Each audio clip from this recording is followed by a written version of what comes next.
Right, are we ready? Yes, we are. Welcome along. Episode 5 with me, Sporting Jim, and we are still in the cricket season. In fact, we've got a couple of months to go. And we're off to a new ground today for episode 5, a place called Milford, which is a village on the outskirts of Stafford. And Stafford is, of course, the county town of Staffordshire. Not that many people will know that. In fact, only last week we were away on holiday in Whitby and we had a night out at a pub with some music, and the singer, as always, asked where people are from. It was a case of, where are you from? Oh, Newcastle, big cheer. And where are you from? Middlesbrough, big cheer. And what about you? Where are you from? Wakefield, big cheer. And he looks at me and said, and where are you from? Staffordshire. All you could hear was the sound of tumbleweed rolling around the bar. Nobody knew where it was. I'd have got more response if I'd said Middle Earth. But honestly, Staffordshire is a real county. I haven't made it up.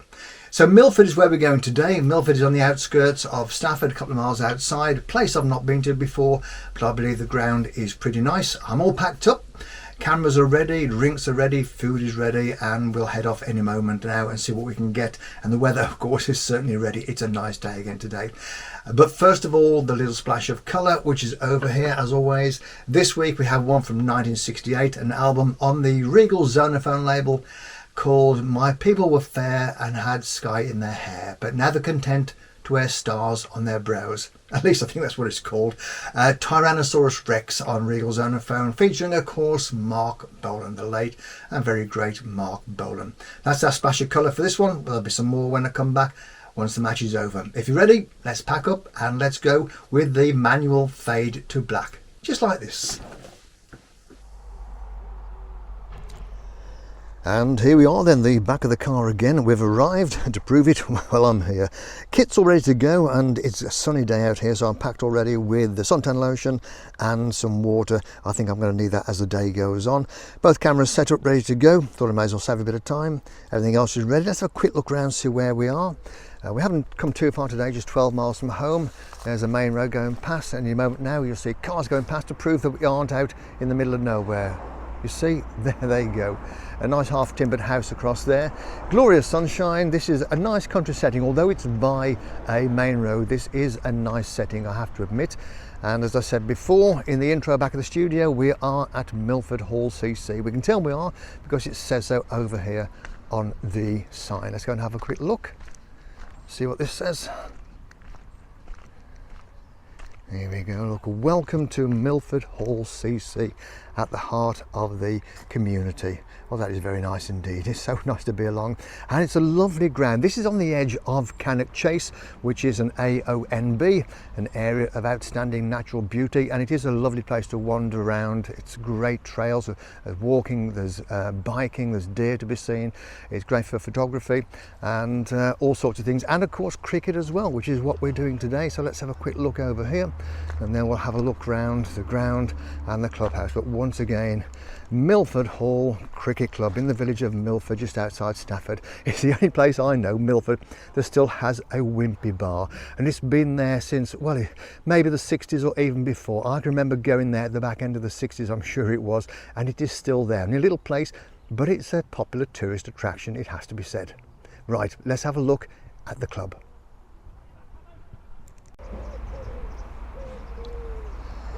Let's have a look around the ground and the clubhouse as well. There's a nice little pathway going in there, so we'll start heading along and see what we've got.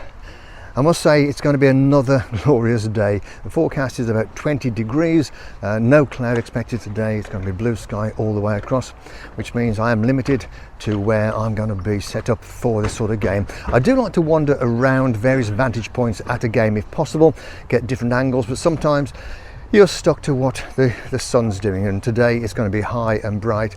And if we stop now before we get to the clubhouse to have a look around, I should be at the top end there, so I'll have the sun slightly behind me. Wouldn't be too bad sitting down this end and shooting, but I think I will find that the sun is going to be a little bit in the lens, and as I've said before, with people with peaked helmets on, caps, etc., you do lose all the detail in the face. So probably best if I stick at that end and pick my spot shooting down this way towards the clubhouse and sight screen, but we'll see how we go. Swinging back around then, we'll have a look. We've got a nice patio area here. Isn't that lovely smoke glass there? I could do some of this at my house, I must admit. It would be quite nice. It's the last thing we need to complete our little decking area, and this is quite pleasant. Nobody around at the moment, of course. Both teams are here, just turned up, and as always playing a little bit of footy. Let's have a look. Isn't that nice? It's almost like being on holiday, it has to be said. It is very pleasant down here indeed. And into the club room, have a look. This is a nice big area, very smart inside. A few tables here, nice view of the ground, as you expect. You've got to be watching the game while you have a drink or two. And then through the club room. Nothing's happening at the moment, obviously. The bar isn't open yet. It is, what time? Let's have a look. 25 to 12, so no need to get anybody served just yet. But, oh, what have you got? Jacket potatoes, selection of fillings, ice creams also available. You know, I think we might be having one of those a little bit later on. Never say no to an ice cream on a day like this. Looks like a nice trophy cupboard over here. I shall try to approach at an angle so I don't get my own reflection in there, but looks like this team has done well over the years. A lot of nice trophies in there, and I think they might be top of the league at the moment. I will check that when I get back, but I know they're doing pretty well, so they may well be at the top of the league table for this season, but there's still a long way to go. And then looking outside, nice opening patio doors there, and a glorious view of the ground. Lovely. I think we might try a little walk around the boundary. This is a new venue for me. I've not been here before. I did photograph this team last season, but only when they played away, so I hadn't seen their ground before, although I knew where it was. And I do have to say, this is a wonderful country setting. I mean, I know the main road is only, well, 50 yards away. You can barely hear any traffic at all. Trees all around. This is a magic area to come around. If you've never been around Cannock Chase in Staffordshire, well, I can heartily recommend it. It's a smashing place to come. Nature trails, pools, deer, as I said before, walking, biking, there's all sorts of stuff going on around here, so it's certainly well worth a visit if you have the time. If you haven't got the time, well, make the time. Take it easy, life's too short. Let's have a stop here. And we can see the Scorers hut over there. I'm not sure if that's the main one or just a secondary one. And I should be somewhere by the sight screens way over there. And as always, everybody plays football to practice. Don't they know how dangerous this is? But they all seem to. And if you get them ready for the game, well, that's fair enough. View back there looking at the clubhouse and the sight screens. So it looks like this Scorers hut to my right is the one we're going to be using, so I won't be able to see that very well. Well, I don't know, I might just get an angle of that. It depends how close to the sight screens I am. But that's what the place looks like. Glorious sunshine, great day to be out. You can't beat it, you know.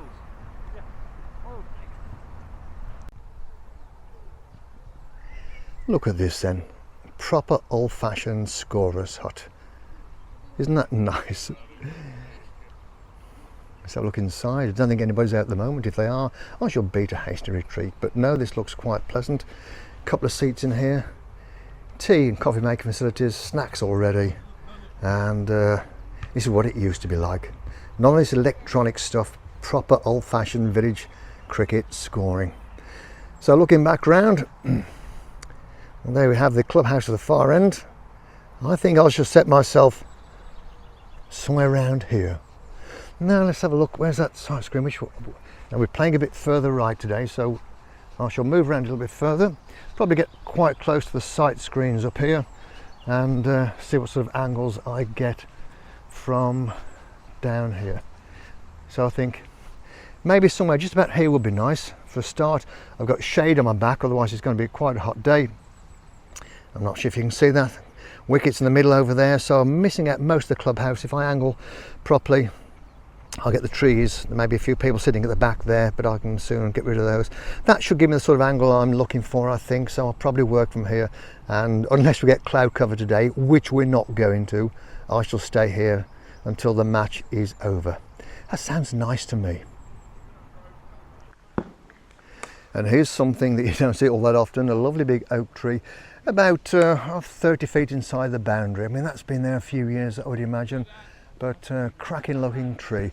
But obviously, I'm not sure what the rules are if you hit that. I know when we were a kid, if you hit something like that, the rules would have been 6 and out. I have a sneaky suspicion they don't use the same rules in the South Staffs League, but who knows, we may be surprised today.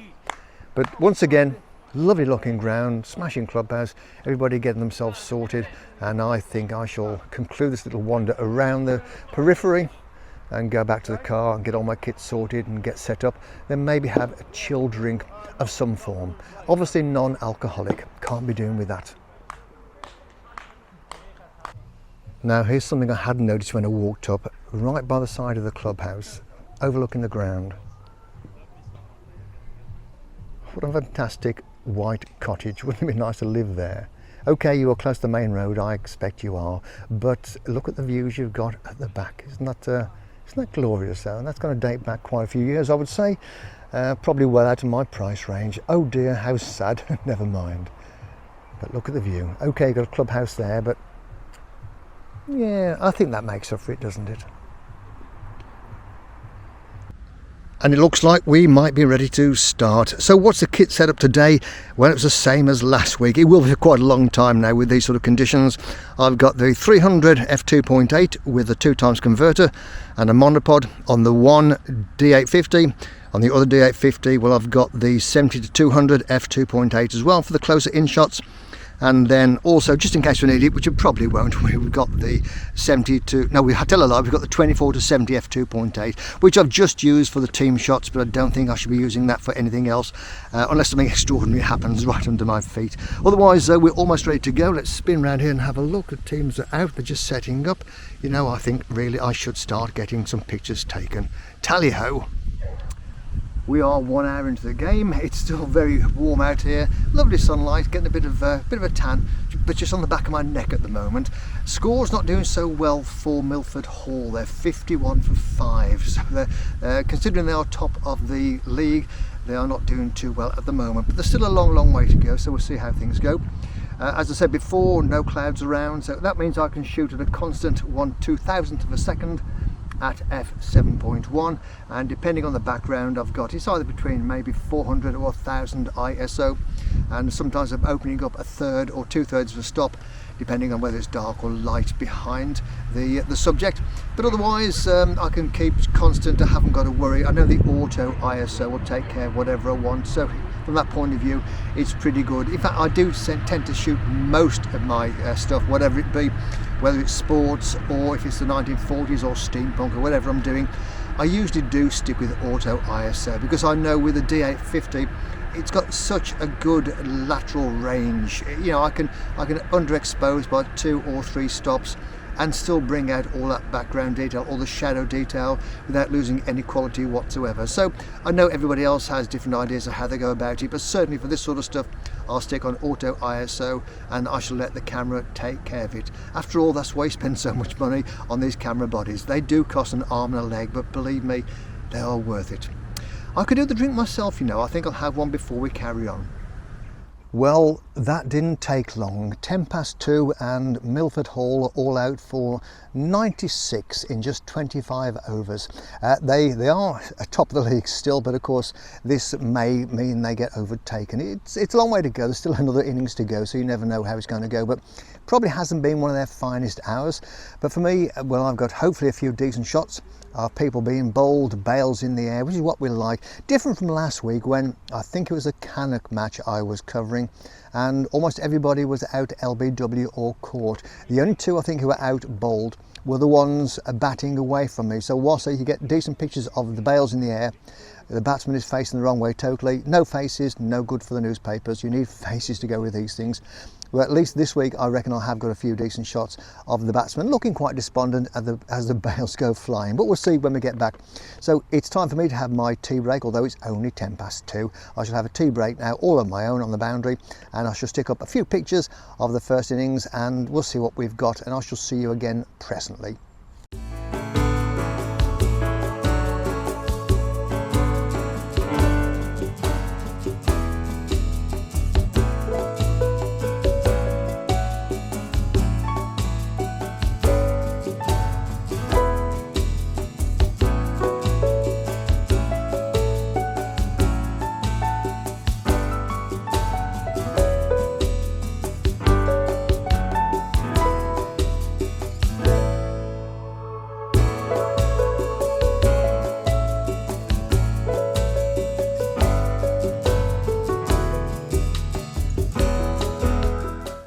Well, that is it then. That didn't take long. Penkridge came in, they scored 97 in 1 hour, loss of no wickets whatsoever, therefore they are today's winners, and Milford Hall sadly comes second. I would imagine they're still either top or second when the other results come in, so they're doing fairly well, but a bit of a downturn for them, it has to be said, and it looks like Penkridge are now doing a lot better than they were before. And I'll see you in a few minutes when I get back to the studio. Well, that's what it'll look like anyway.